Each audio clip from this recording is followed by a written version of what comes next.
Class economics में कल हमने हमारा चैप्टर नंबर 8 स्टार्ट किया था जिसका नाम है कोस्ट। कोस्ट में हमने कल सिर्फ और सिर्फ उसका बेसिक पढ़ा था कि कोस्ट होती क्या है। क्या होती है कोस्ट? कोस्ट वो चीज़ होती है या आप बोल सकते हैं वो एक्सपेंस जो हम अपनी फ्यूचर अर्निंग के लिए करते हैं। ओके, उसके बाद हमने कोस्ट के टाइप्स किए थे। एक तो किया था सोशल कोस्ट। सोशल कोस्ट क्या होती है? वो कोस्ट जो किसी सोसाइटी को पे करनी पड़ती है किस चीज़ के लिए? अर्निंग के लिए। जैसे पोल्यूशन हो गया, अनएम्प्लॉयमेंट हो गई, इसके अलावा डस्ट एंड स्मोक हो गया, ठीक है। इन सब, और जो सोशल कॉस्ट होती है we are unable to proper estimate it. Then after that हमने एक सेकेंड कॉस्ट की थी अपॉर्चुनिटी कॉस्ट। अपॉर्चुनिटी कॉस्ट क्या होती है कि एक पर्सन के लिए मार्केट में कौन कौन से अपॉर्चुनिटीज़ अवेलेबल है। एक फैक्टर ऑफ प्रोडक्शन को आपको अपने कंपनी में रखना है तो उसके लिए आपको कितनी रिटेनिंग कॉस्ट पे करनी पड़ेगी, that is your opportunity cost. इसमें मैंने आपको एक एग्जाम्पल दिया था एक लेबर का। आपकी कंपनी में अगर उसे 400 मिल रहे हैं और किसी दूसरी कंपनी में उसे 450 मिल रहे हैं, then he will try to shift on that company. वो उस कंपनी में शिफ्ट करने की सोचेगा। उस केस में आप क्या कर सकते हैं? उस केस में आप क्या करेंगे, उससे जो है एडवांस पेमेंट करेंगे। मान लीजिए उसको अपने कंपनी में रखने के लिए आपने 500 पे किया, तो वो जो 500 माइनस 400 जो 100 रुपीज़ की कॉस्ट है वो उसकी रिटेनिंग कॉस्ट है। उसके बाद हमने किया था मॉनेटरी कॉस्ट क्या होती है। मॉनेटरी कॉस्ट क्या होती है? वो मनी जो हम स्पेंड करते हैं फैक्टर ऑफ प्रोडक्शन में, प्रोडक्शन के टाइम, वो आपकी क्या होती है? मनी कॉस्ट होती है। जैसे लेबर को सैलरी दे रहे हैं, लैंड का रेंट दे रहे हैं, मैनेजमेंट को सैलरी प्रोवाइड कर रहे हैं, ये सब चीज़ें। उसके बाद हमने डिस्कस की थी on the basis of accounting 2 cost, implicit and explicit. Implicit cost कौन सी थी? जो आपकी अकाउंट्स में इंक्लूड होती है, like interest payment, payment of wages, expense on raw materials. And explicit cost कौन सी होती है? वो कॉस्ट जो आपके अकाउंटिंग बुक में इंक्लूड नहीं होती, लाइक एंटरप्रेन्योर ने खुद अपने बिहाफ पे काम किया, आपने कैपिटल लगाई, इस तरीके की। उसके बाद on the basis of time element हमने की थी शॉर्ट रन, जिसमें मैंने आपको टोटल फिक्स कॉस्ट बताया था, टोटल वेरिएबल कॉस्ट बताया था, टोटल कॉस्ट बताया था। इसके अलावा average fix cost, average variable cost और एवरेज कॉस्ट भी हमने डिस्कस किया था। अब हम हमारा नेक्स्ट डिस्कस कर रहे हैं मार्जिनल कॉस्ट। देखिए मार्जिनल कॉस्ट क्या होता है। Marginal cost is the addition made to the total cost by the production of one more unit of a commodity.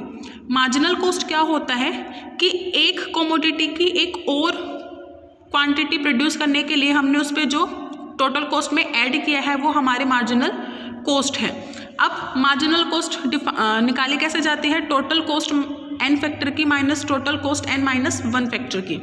अब एक बार देख लेते हैं टोटल फिक्स कॉस्ट क्या थी आपकी। वो कॉस्ट जो आपकी हमेशा फिक्स रहेगी, आउटपुट के वेरी होने का उस पर कोई भी इफेक्ट नहीं पड़ता, जैसे रेंट हो गया। टोटल फिक्स कॉस्ट क्या थी आपकी? जो आपका आउटपुट के लेवल से बिल्कुल भी चेंज नहीं होती। इसके बाद टोटल वेरिएबल कॉस्ट क्या होती है? वो कॉस्ट कि आप जितना आउटपुट इंक्रीज करेंगे आपके वेरिएबल कॉस्ट भी उतनी इंक्रीज होती जाएगी, ठीक है। अगर आपने कुछ भी प्रोडक्शन नहीं किया तो उस केस में आपके वेरिएबल कॉस्ट क्या रहेगी? 0 रहेगी। डन। उसके बाद टोटल कॉस्ट क्या होती है? आपका टोटल फिक्स कॉस्ट और टोटल वेरिएबल कॉस्ट को जब हम ऐड करते हैं तो हमारी टोटल कॉस्ट आती है। उसके बाद एवरेज फिक्स कॉस्ट क्या होती है? वो कॉस्ट जो आप कैसे निकालते हैं? टोटल फिक्स कॉस्ट को टोटल नंबर ऑफ आउटपुट से डिवाइड करते हैं तो आपकी क्या निकलती है? टोटल फिक्स कॉस्ट निकलती है। बट जो टोटल फिक्स्ड कॉस्ट है वो आपके कभी भी 0 नहीं हो सकती। उसके बाद एवरेज वेरिएबल कॉस्ट में क्या है? जब आप अपने टोटल वेरिएबल कॉस्ट को नंबर ऑफ क्वांटिटी से डिवाइड करते हैं तब आपका एवरेज वेरिएबल कॉस्ट आता है, ये आपकी 0 हो सकती है। उसके बाद एवरेज कॉस्ट। एवरेज कॉस्ट कैसे निकल सकता है? 2 मेथड थे इसके, या तो आप टोटल कॉस्ट को नंबर ऑफ क्वांटिटी से डिवाइड कीजिए, अदरवाइज आप एवरेज फिक्स कॉस्ट और एवरेज वेरिएबल कॉस्ट को सम टोटल करके भी एवरेज कॉस्ट डिराइव कर सकते हैं। उसके बाद अभी जो हमने डिस्कस किया था मार्जिनल कॉस्ट, कि मार्जिनल कॉस्ट होती क्या है? आप एक एक्स्ट्रा यूनिट प्रोड्यूस करने के लिए अपने टोटल कॉस्ट में जो एडिशन करते हैं, that is your marginal cost. Derive कैसे होती है मार्जिनल कॉस्ट?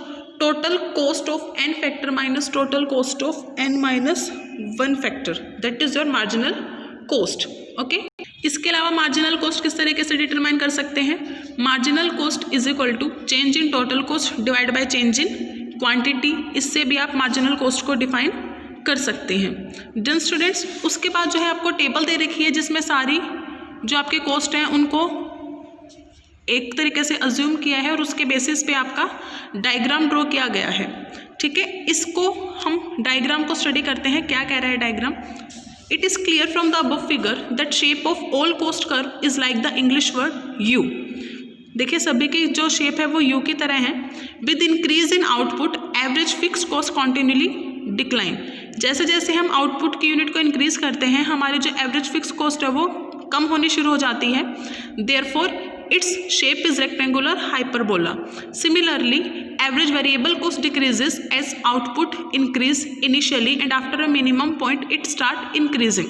और जो आपकी एवरेज वेरिएबल कॉस्ट है वो क्या है, पहले तो गिरती है बट एक पॉइंट आने के बाद वो क्या है आपकी इंक्रीज होना शुरू हो जाती है।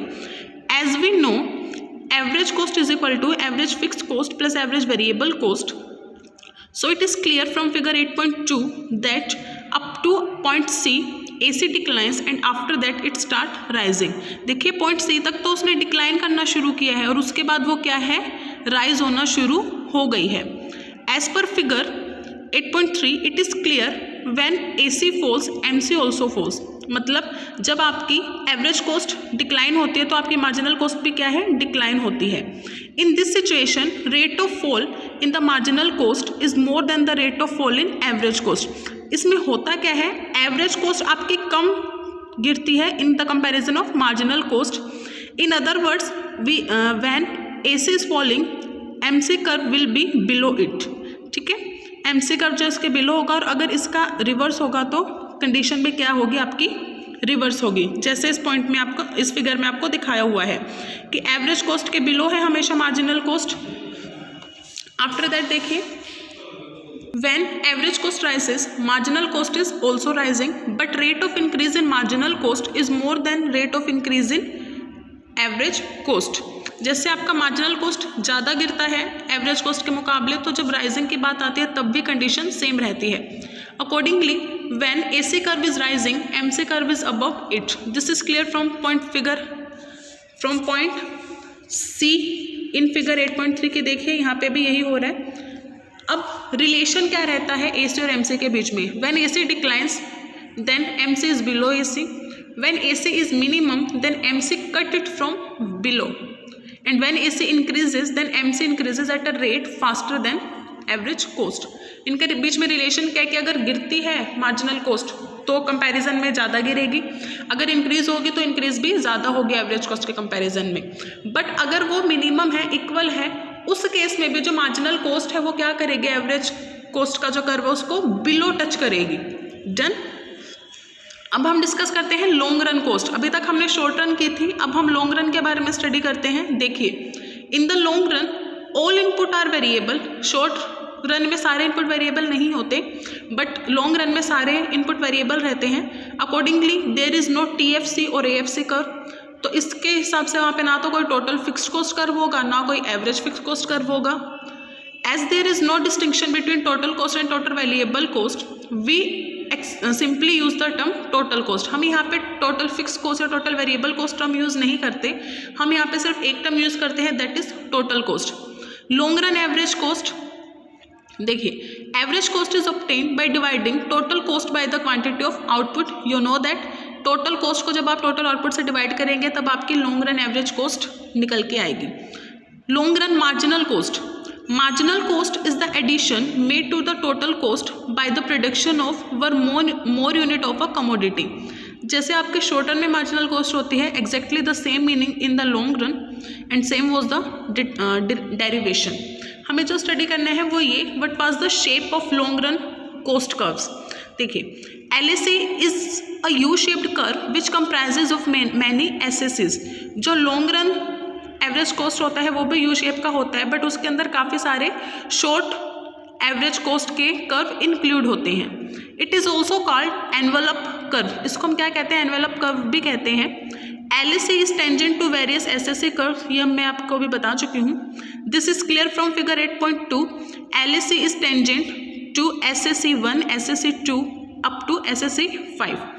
In figure 8.5, LMC has been shown which intersect LAC at a minimum point and after that it is above LAC। देखिए मैं आपको दिखाती हूँ, इसमें जो LMC है वो LAC को बिलो कट कर रही है आपके, जैसे शॉर्ट रन में होता था सेम वही लॉन्ग रन में भी हो रहा है। As a new firm establishes in the economy it reaps economies of scale. देखिए जब भी फर्म कोई न्यू फर्म एस्टेब्लिश होती है तो वो इकोनॉमीज ऑफ स्केल में रहती है। That is the reason why LAC decreases at DQ point. ये हमारा नेक्स्ट का है, देखिए at DQ point LAC is minimum. जो आपका यहाँ पे DQ पॉइंट है वहाँ पे जो LAC है वो आपकी मिनिमम रहेगी, जहाँ पे ये सभी कोस्ट इंटरसेक्ट कर रही है, that is your D point. After this diseconomies of scale are obtained which pushes AC to increase along with increase in output. और उसके बाद क्या है, डिसइकोनॉमी आनी शुरू हो जाती है, मतलब आपके जो एवरेज कॉस्ट है वो इंक्रीज होगी और आउटपुट भी क्या होगा आपका इंक्रीज होगा। ओके, मतलब ओवरऑल हम क्या कह सकते हैं, just like the short run is the long run, short run की तरह ही लॉन्ग रन कोस्ट कर्व होता है, बट जो लॉन्ग रन कोस्ट कर्व होता है वो बनता कैसे है, काफ़ी सारी शॉर्ट रन जो आपकी है एवरेज कोस्ट उनके मिक्सअप से बनता है। और हमेशा जो लॉन्ग रन कोस्ट कर्व होता है वो आपका टेंजेंट होता है काफ़ी सारी शॉर्ट रन एवरेज कोस्ट के। Long run marginal cost curve, ये देखिए as discussed above it is the addition to the total cost by the production of one more unit of a commodity. आप सभी को पता है मार्जिनल कॉस्ट भी क्या होता है कि आप लॉन्ग रन में एक प्रोडक्ट एक कमोडिटी की एक और यूनिट प्रोड्यूस करना चाहते हैं तो आपने कितने टोटल कॉस्ट में इंक्रीज किया है, वही आपकी लॉन्ग रन मार्जिनल कॉस्ट होती है। Shape of LMC and SMC is almost same. देखिए in figure 8.5 LMC intersect LAC at its minimum point and then LMC rises more speedly than LAC। देखिए इसमें पहले जो LMC है उसने LAC को बिल्कुल उसके मिनिमम पॉइंट पे कट किया है और उसके बाद जो LMC है वो स्पीडली इंक्रीज हुई है LAC के कंपैरिजन में।